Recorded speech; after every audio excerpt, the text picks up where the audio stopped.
porque é que o preço da luz e das comunicações continua sem baixar? Eu vou dar-te uma resposta que parece que não tem a ver com o assunto. Porquê é que o preço da eletricidade em Portugal é acima do que devia ser? Porquê é que o preço dos combustíveis é acima do que devia ser? O do gás também? Porquê é que as comissões bancárias, os spreads dos empréstimos também? Porquê é que as telecomunicações também? Eu vou dar-te a resposta de uma maneira indireta. Nós temos que ver quem é que beneficia com todo este mercado que está protegido. Não funciona em concorrência. Todas as empresas que praticam estes preços estão conjugadas com o setor financeiro. Acrescentemos também aqui as rendas excessivas pagas nas parcerias rodoviárias. Todas as empresas estão conjugadas com o setor financeiro. No caso da EDP e das empresas operadoras, produtoras e distribuidoras de eletricidade, os preços são acima, todas as estatísticas o dizem. Depois há um mercado chamado mercado spot, que é para português ver, onde é vendido a preço mais baixo, mas aquele preço não se reflete na fatura. E para além de venderem a um preço muito acima, ainda dizem que deveriam vender mais acima e criar um chamado déficit tarifário, que já vai em 3.800 milhões de euros. As próprias empresas do setor já venderam esse crédito aos bancos. São os bancos que vão receber esse dinheiro e nós estamos a pagar-lhes. Nas estradas e nas concessões rodoviárias, a Troika chegou, identificou que havia rendas excessivas. Fomos estudar a estrutura do funcionamento desses mecanismos. No fim da linha está sempre o setor financeiro. Se não for pago às concessionárias, fiquem a risco de pagar ao setor financeiro. A verdadeira história que está por trás disto é que o último beneficiário é o setor financeiro e enquanto o Governo não disser assim, quem manda no país não são meia dúzia de banqueiros e os presidentes das grandes empresas que estão no PSI 20, na Bolsa, quem manda no país não são eles, isto não muda. E a Troika está a fazer de ingênuo em vários mercados. Eu digo isto com toda a clareza e conhecimento que tenho do assunto. Porquê? Porque os membros da Troika, tudo o que eu estou a dizer está no primeiro relatório da Troika, tem quase 2 anos. Não estou a inventar nada. E é por alguma razão que nós temos dito isto ao longo dos anos e ninguém nos contesta, porque está lá escrito. A Troika chegou e viu. E a Troika disse o seguinte: nos mercados de eletricidade e de combustíveis e outros, temos que fazer entrar mais operadores para fazer mais concorrência e baixar os preços. E são uns ingênuos. E o governo português também é.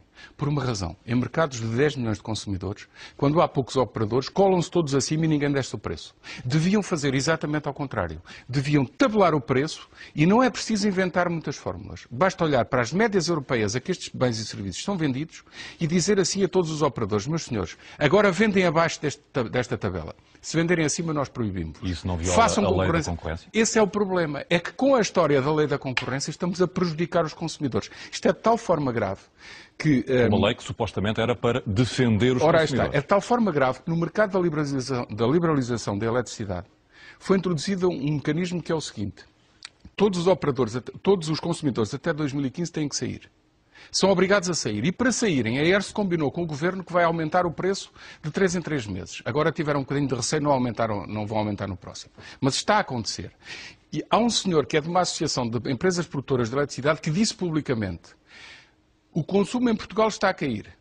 Como cai e as empresas fizeram os seus investimentos, têm na mesma que ter o seu retorno. E, portanto, o preço tem que subir. Disse isto publicamente. Ninguém o contestou. E, portanto, tudo isto é uma grande hipocrisia, alimentada por um setor que se fechou sobre si próprio. A Troika chegou, viu que isto tinha que mudar e ninguém toma a decisão fundamental, que é, em lugar de liberalizar, dizer assim: temos que tabelar e só vendem abaixo. Não têm coragem. Isto só vai ser conseguido se a opinião pública for tão forte que, em vez de andarmos todos a discutir que o Estado se endividou muito e que agora é preciso mudar de política porque o desemprego está a subir, devemos dizer todos assim: nós, portugueses, estamos a pagar para um setor ou vários setores que não sentem a crise, que continuam a cobrar como se não houvesse crise. E o país assiste a isto impávido e sereno. Um senhor António Borges, um senhor economista que nós sabemos que é liberal, aqui há dias disse assim, em Castelo Branco: andamos todos a proteger os grandes grupos. Vivem juntinhos com o Estado. E isto já vem desde o tempo de Salazar. Isto está cada vez pior. E agora eu pergunto-me assim: quando nós discutimos e vemos notícias a dizer que o governo tem que ser modelado, aparece sempre a figura do ministro, Álvaro Santos Pereira. Sabes porquê, Bento? Porque ele tem uma equipa que está a tentar cortar isto. E os lobbies de que falámos querem deitá-lo abaixo. Esta é a verdadeira história. Vejam, portugueses, o que está a acontecer com o facto de não se conseguir cortar 250 milhões de euros por ano nas estradas, nas concessões rodoviárias, nas rendas da eletricidade, que foi dito que se ia cortar 1.800 milhões de euros. Não se percebem que se cortou, porque se está a ver que não se conseguiu. E que lobbies são esses, José Gomes? São estes todos, destas empresas todas, que estão enquistadas nestes setores e que cobram muito mais do que deviam. Repara nos combustíveis líquidos. Olha para as estatísticas da própria Autoridade da Concorrência, que diz assim: combustíveis em Portugal são vendidos sem impostos, retirando a parte dos impostos, são vendidos em Portugal a 3 a 4 cêntimos acima da média europeia gasolina e gasóleo. São mais de 200 milhões de euros por ano que são retirados à economia para favorecer estas empresas. O Governo disse assim: arranjaram uma desculpa que foi dizer que havia aditivos para poderem vender mais caro. Já se percebeu que tecnicamente a alternativa não é grande coisa. Ou melhor, tudo o que não tem aditivos também funciona e faz andar os carros. Como não querem vender sem aditivos, nós, Governo, vamos potenciar essa rede de low cost. O Governo disse isto, anda a dizer isto há um ano. Ninguém consegue fazer nada, porque ninguém deixa instalar este tipo de bombas de abastecimento. E nós, portugueses, andamos todos a discutir que o Governo tem que ser remodelado, quando este modelo é que devia ser todo remodelado.